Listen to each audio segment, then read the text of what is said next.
If there was one thing Jack Novak excelled at, it was avoiding responsibility. So how he ended up enlisting in the Galactic Federation Academy was beyond even his comprehension. One minute he was hitting accept on what he thought was the terms and conditions for a new virtual reality game called Star Commander, and the next he was being teleported aboard a recruitment vessel bound for the Academy. Wait. This has to be some kind of mistake, Jack protested as a blue-skinned humanoid with 4 eyes scanned his retinas. I was just trying to play a game. No mistake, human Novak, the alien replied, not looking up from the holographic clipboard. Your signature matches our records. You are the first human from your sector to qualify for direct admission. Quite the honor. Honor? I didn't even read the fine print. Ah, yes. The sacred human tradition of ignoring contractual obligations. It's in your species profile. The recruiter sighed. Regardless, you're now property of the Galactic Federation Academy for the next 3 standard cycles. Congratulations. When the transport ship finally docked at the Academy, Jack's jaw dropped. The station was massive, a gleaming ring structure that could probably fit the entire island of Manhattan inside it. Thousands of alien cadets moved through its corridors like multicolored ants. As Jack was herded along with a group of new recruits, he realized he was the only human in sight. In fact, he seemed to be the only creature with just 2 arms, 2 legs, and no additional appendages, tentacles, or wings. Great. A gangly alien with translucent skin slithered up beside him. First day too, huh? I'm Krill. Jack. Human, right? We learned about your kind in xenobiology. You're the ones who communicate by pushing air through meat flaps. We call it talking. Fascinating. Is it true you only have 1 heart and no backup organs? Unfortunately. The Academy orientation was a blur of incomprehensible regulations, bizarre architectural layouts, and food that looked like it might crawl off the plate. By nightfall, Jack collapsed onto his assigned sleep pod, a gelatinous membrane that molded to his form, and stared up at the ceiling. What have I gotten myself into? He whispered. The answer came at 0500 hours when alarm klaxons blared throughout the dormitory and a booming voice announced, all new recruits to the training deck. You have 3 minutes to comply. So began Jack Novak's unintentional career as a Galactic Federation cadet. Commander Vrex was 6 feet of pure, concentrated nightmare. 6 arms, chitinous red skin, 4 yellow eyes that seemed to focus on everything at once, and a mouth full of teeth that looked designed for shredding metal. The Palaxian drill instructor stalked down the line of trembling cadets, stopping occasionally to bellow directly into someone's face. Welcome to the Academy, maggots, Vrex roared, somehow using the universal translator to make even the most benign words sound threatening. Or should I say, welcome to the next 3 years of abject misery. Jack stood at attention alongside 30 other freshly recruited cadets. Most had extra limbs, exoskeletons, or other biological adaptations that made them look like proper space marines. Jack, meanwhile, felt like a toddler who'd wandered into a bodybuilding competition. Today we begin with the standard physical assessment. 10 laps around the gravitational ring. Jack's heart sank. The gravitational ring was a massive circular training area that could simulate various planetary conditions. Today, according to the flashing red display, it was set to 1.5 times Earth gravity. The alien cadets took off, some slithering, others galloping, a few even taking flight. Jack started jogging, already feeling the extra weight pressing down on his shoulders. By lap 3, he was drenched in sweat. By lap 5, his legs felt like jelly. By lap 8, he was practically crawling. A pathetic human. Vrex appeared beside him, running effortlessly on 4 of his 6 limbs while the other 2 held various instruments. Is this the best your species has to offer? With all due respect, sir, Jack wheezed, humans aren't built for 1.5G environments. Excuses are like waste excretions, cadet. Everyone has them, and they all stink. After the run came strength tests, which involved lifting progressively heavier plasma cores. Jack tapped out at level 3. The gorilloid cadet beside him casually hefted a level 10 with one hand while picking its teeth with the other. By the end of the day, Jack was the definition of humiliation. As the cadets headed for the sonic showers, Rex called him back. Novak. A word. Here it comes, thought Jack. Then maybe you should reconsider your career choice speech. Sir, I know I didn't perform well today, but… You were abysmal, Rex interrupted, but you finished. I? What? Any species would have collapsed under those conditions. Humans are weak, but apparently stubborn. Interesting combination. One of Rex's hands scratched something on a datapad. Report for additional training at 0400 tomorrow. Great. Extra torture sessions. Just what he needed. As Jack limped away, he didn't notice Commander Rex entering a separate note. Subject displays unusual endurance characteristics despite physiological limitations. A new observation. 2 weeks into training, Jack discovered something unexpected. Humans weren't completely useless in space. During a tactical simulation, the cadets were divided into teams and placed in a zero-gravity chamber filled with obstacles. The objective was simple: capture the opposing team's flag. Jack's team consisted of himself, Krill, and 3 other species he still couldn't pronounce the names of. They were positioned against the opposite wall from their target, with various floating barriers between them. Okay, listen up, Jack whispered to his team. Those Volbraxians have exoskeletons, and the heliophage can literally bend light around itself. We're outmatched. Then we surrender? Asked Krill, his translucent skin pulsing anxiously. No, we use what they don't expect. In the Academy's zero-gravity environments, most species struggled with navigation. Their evolutionary adaptations for their home planets became liabilities in space. But humans, with their bizarre inner ear structure and surprising adaptability to motion sickness, had an unexpected advantage. When the simulation began, Jack pushed off the wall and twisted through the obstacles like an Olympic gymnast, while the other species flailed or moved in predictable straight lines. He snatched the flag and was halfway back before the opposing team realized what had happened. The instructors were stunned. Commander Rex reviewed the footage 3 times. Interesting was all he said, but Jack caught what might have been approval in those alien eyes. Later that week, during a problem-solving exercise, Jack's team faced a logic puzzle that had stumped the others. While the aliens approached it with rigid, species-specific thinking patterns, Jack suggested a completely unorthodox solution. That's not in the standard protocols, protested a mechanoid cadet. Yeah, well, humans aren't big on following protocols, Jack replied, as he rearranged the holographic pieces into a configuration that shouldn't have worked but did. His growing list of unconventional successes caught the attention of upperclassmen, particularly a senior officer named Lieutenant Drak'mor. The Centaurian was tall, muscular, and possessed a perpetual sneer that seemed reserved specifically for humans. So you're the new human, Drak'mor said, cornering Jack in the mess hall one day. His voice was silky and dangerous, like a vibroblade wrapped in velvet. I had one in my unit last year. Washed out after a month. I'm not planning on washing out, sir, Jack replied. They never are.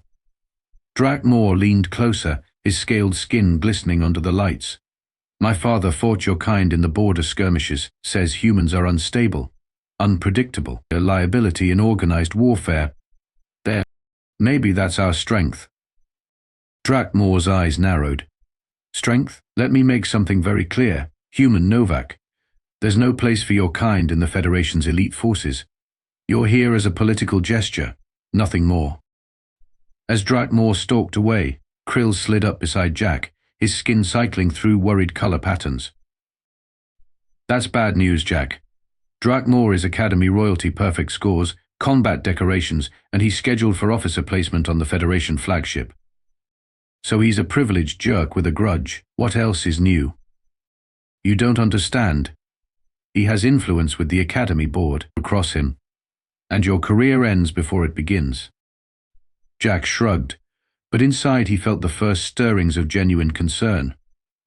He hadn't planned on being here, but now that he was, he'd started to care about succeeding, if only to prove people like Drak'mor wrong. By the third month, the academy had sorted the cadets into specialized training tracks. Jack had been assigned to tactical response and zero-G operations areas where his human adaptability proved useful. The class size had dwindled from hundreds to about 40 elite cadets, including 3 other humans who had arrived after Jack. The growing human presence didn't sit well with everyone. Lieutenant Drak'mor had taken to observing their training sessions, offering scathing critiques of human performance to anyone who would listen. They lack the strength of gorilloids, the speed of velociraptids, and the mental processing power of quantumids, he'd sneer. What exactly do they bring to the Federation, except primitive emotions and unpredictability? The other human cadets, Maria, Tom, and Aisha, tried to ignore the harassment, focusing instead on their training. But Jack could see the toll it was taking. Maria had started having migraines, and Tom's performance scores were slipping. Things came to a head during the midterm combat readiness assessment. The test involved a live fire exercise against training drones, with senior officers evaluating from an observation deck. Jack's team was performing well until Lieutenant Drak'mor took over the drone controls. Suddenly, the difficulty spiked well beyond regulation levels. Laser fire peppered the training ground as Jack and his teammates dived for cover. "This isn't right," gasped Aisha, nursing a burn on her arm. "Those are set to sting, not sear." "Someone's overridden the safety protocols," Tom added. Jack looked up at the observation deck, where Drak'mor stood with a satisfied smirk. By some miracle, they completed the exercise without serious injury, though their scores were abysmal. As they dragged themselves to the debriefing room, Drak'mor was waiting. "Disappointing performance, cadets," he said, examining his claws, "especially from the humans. Perhaps you should consider administrative roles instead. Something safe. Behind a desk." Jack stepped forward. "Sir, with respect, the difficulty level was set above regulation parameters." "Are you suggesting I don't know how to calibrate a standard training exercise, Cadet Novak?" Drak'mor's voice dropped dangerously. "I'm suggesting that the exercise wasn't standard, sir." A hush fell over the room. Even Commander Vrex, standing in the corner, seemed to be holding his breath. Drak'mor slowly circled Jack, like a predator sizing up prey. "You know what your species' problem is, Novak. You think you're special. You think your primitive emotions and unpredictable behaviors make you valuable. But in organized warfare, unpredictability gets squads killed." He stopped directly in front of Jack. "The truth is, humans are the weakest species ever admitted to this academy. You lack natural armor." He poked Jack's chest hard. "You have no evolutionary adaptations for combat." Another jab. "You can't even regenerate basic injuries." Jack stood his ground, though every poke felt like it would leave a bruise. "The Federation accepted your kind out of pity, not merit," Drak'mor continued, his voice rising. "And I'm going to make sure everyone knows exactly how worthless humans are as soldiers." With that, he struck Jack across the face hard enough to split his lip and send him staggering backward. "See?" Drak'mor announced to the room. "Even their skin tears easily. This is what we're supposed to trust in combat." Blood trickled down Jack's chin. The room was dead silent, all eyes locked on the confrontation. Jack slowly straightened, wiping the blood with the back of his hand. "Lieutenant," he said quietly, "you've made your point." "Have I, human?" "I don't think I have." Drak'mor raised his hand again. "Perhaps a few more demonstrations of human frailty would." The sound of knuckles connecting with scaled flesh echoed like a thunderclap.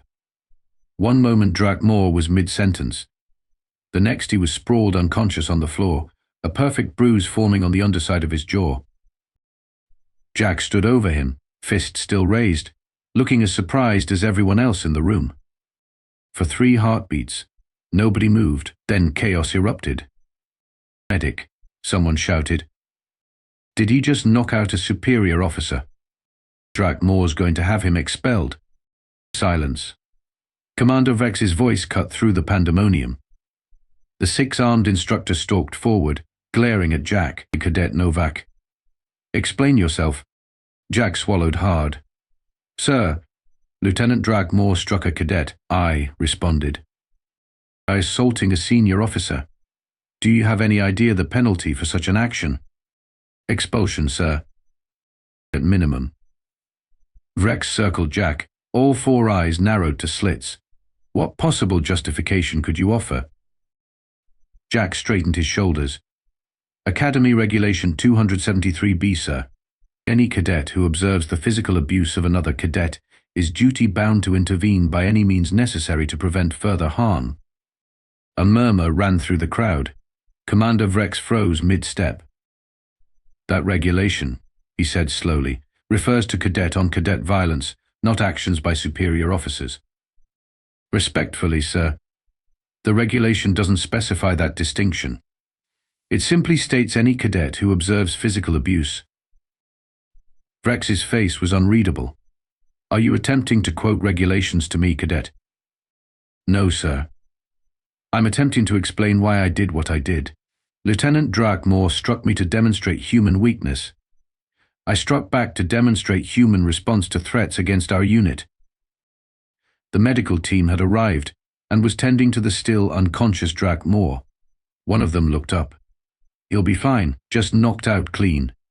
Textbook strike to the pressure point." "Luck," someone muttered. "No," said Maria, stepping forward.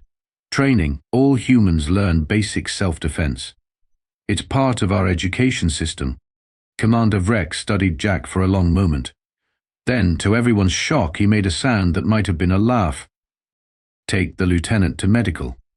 Cadets dismissed, except you, Novak. The Academy board will want to speak with you." As the room emptied, Krill lingered by the door. "You realize you just ended your career to make a point, right?" Jack shrugged. "Seemed like a good idea at the time." "Very human of you," Krill replied. But there was something like respect in his voice. 3 days of confined quarters gave Jack plenty of time to pack his bags and contemplate his short-lived military career. He was honestly surprised they hadn't shipped him back to Earth immediately. Instead, he'd been told to wait for an official hearing. When the summons finally came, he was escorted not to a disciplinary chamber, but to the Academy's main simulation deck.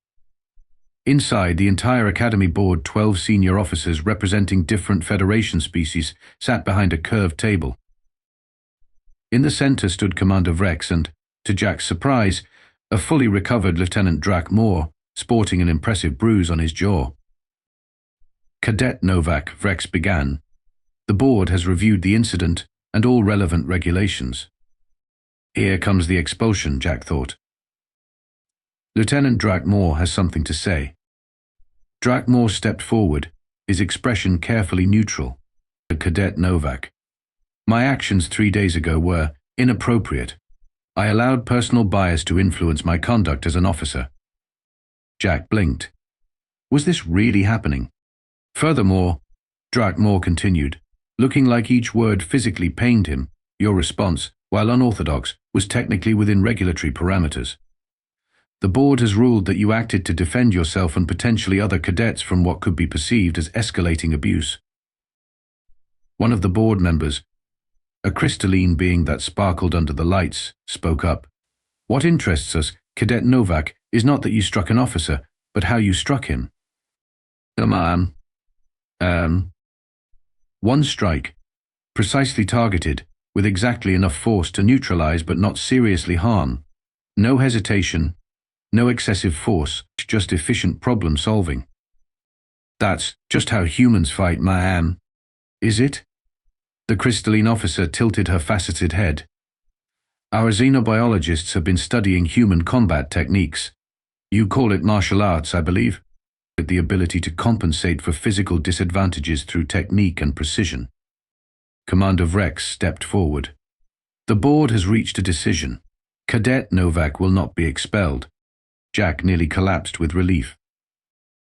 Instead, Rex continued, "He will assist in establishing a new training module, Human Combat Techniques for Non-Human Physiology." What? The crystalline officer explained, "The Federation has encountered enemies who fight similar to humans, relying on precision rather than overwhelming force. Your species' combat approaches could be valuable training for our troops." Jack looked from Vrex to the board to Drak'mor, waiting for the punchline. There wasn't one. 6 months later, Jack stood in the same simulation room, but now as an instructor. 30 alien cadets watched as he demonstrated a basic joint lock on a willing krill. "The principle isn't strength," he explained, "it's leverage. Even physically weaker species can disable stronger opponents by understanding biomechanics." In the observation deck, Lieutenant Drak'mor watched with Commander Vrex. The lieutenant's attitude toward humans had shifted from contempt to grudging respect, especially after Jack had shown him how to adapt human fighting techniques to Centaurian physiology. "He's doing well," Vrex commented. "For a human?" Drak'mor asked. "No, for an instructor." After the session, Jack met with his fellow human cadets. All 4 now held specialized positions at the academy: Jack in combat training, Maria in xenopsychology, Tom in adaptive strategy, and Aisha in field medicine. "Not bad for a guy who enlisted by accident," Maria teased. Jack laughed. "Let's just say I've learned to read the fine print." As they headed to the graduation ceremony, where they would officially become Federation officers, Jack reflected on his journey. He still wasn't sure if humans truly belonged among the stars. But he was increasingly convinced that the galaxy needed what humanity had to offer: adaptability, creativity, and the occasional well-placed punch.